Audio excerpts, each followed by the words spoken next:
नाभिक के अंतर्गत क्या होते हैं, न्यूट्रॉन और प्रोटॉन होते हैं, और न्यूट्रॉन पर कोई आवेश होता नहीं है, तो आवेश तो होता है किस पर, प्रोटॉन पर ही होता है, और प्रोटॉन पर आवेश होता है धनावेश, इसलिए किसी परमाणु का नाभिक जो होते हैं धनावेशित तो होते हैं। किसी भी परमाणु का, एक किसी पार्टिकुलर परमाणु की हम लोग चर्चा नहीं कर रहे हैं, जितने भी तत्व है सभी के परमाणु के नाभिक जो होते हैं वो धनावेशित होते हैं। क्यों धनावेशित होते हैं, क्योंकि उसके अंदर जो है प्रोटॉन होता है आवेशित कण, इसके अलावा न्यूट्रॉन उदासीन कण है।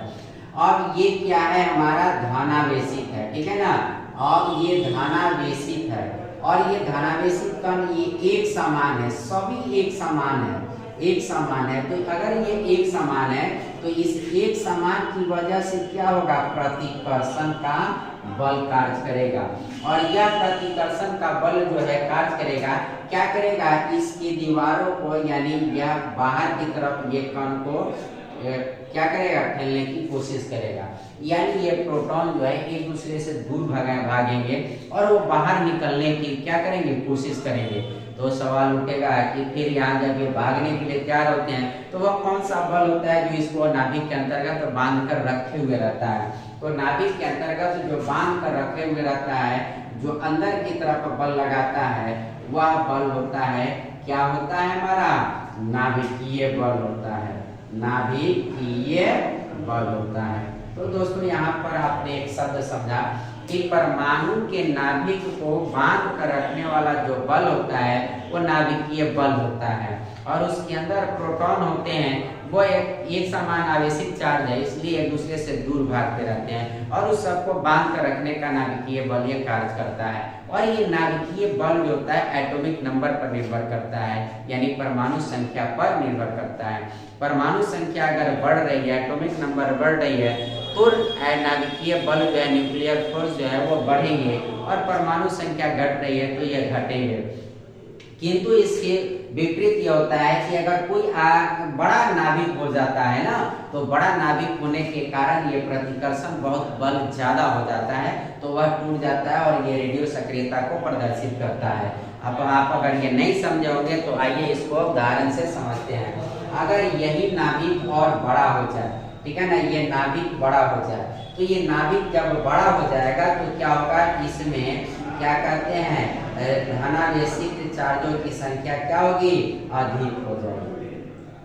ठीक है ना, ये धनावेशित चार्ज की संख्या क्या हो जाएगी, अधिक हो जाएगी, ये धनावेशित चार्ज की संख्या क्या हो जाएगी, अधिक हो जाएगी। उदाहरण के तौर पर मान लीजिए यूरेनियम है, इसका परमाणु संख्या 92 होता है, 92 होता है, और इसका मास नंबर 235 होता है, ठीक है ना, द्रव्यमान संख्या कितनी होती है इसकी, 235। तो ये 92 जो द्रव्यमान इसकी परमाणु संख्या है, यानी इसके अंतर्गत ये 92 प्लस चार्ज होंगे, यानी ये प्रोटॉन की संख्या 92 है, और ये प्रोटॉन जो इतने अधिक मात्रा में है, तो ये प्रोटॉन कौन सा बल लगाएंगे, ये 92 प्रोटॉन जो है ये प्रतिकर्षण बल कार्य करेंगे। ये कौन सा बल लगाएंगे, प्रतिकर्षण बल लगाएंगे,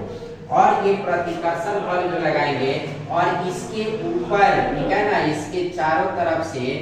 जो इसको बांध कर रखने वाला बल है वो कौन सा बल है, नाभिकीय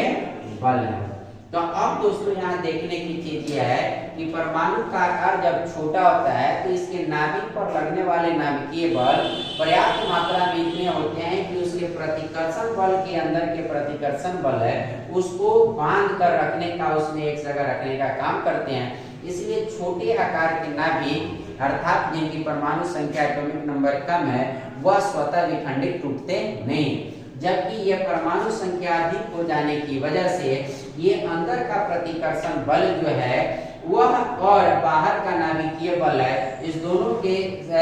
परिणाम स्वरूप यहाँ पर एक नाभिक संतुलन की स्थिति पैदा होती है, और ये प्रतिकर्षण बल ज्यादा मजबूत होने की वजह से इस नाभिक को तोड़ देता है, यानी यह नाभिक स्वतः टूट जाती है। तो नाभिक स्वतः टूट गई, यही तो परिभाषा में बताया गया है। और इसको नाभिकीय घटना क्यों बोलते हैं, क्योंकि ये नाभिक स्तर पर हुआ है। और क्यों हुआ है, ये नाभिक अस्थायी है। अस्थायी नाभिक क्यों टूटते हैं, क्योंकि इसके अंदर प्रोटॉनों के प्रतिकर्षण बल जो है वो नाभिकीय बल को संतुलित कर देते हैं और उससे ज्यादा प्रभावित होते हैं, जिसके वजह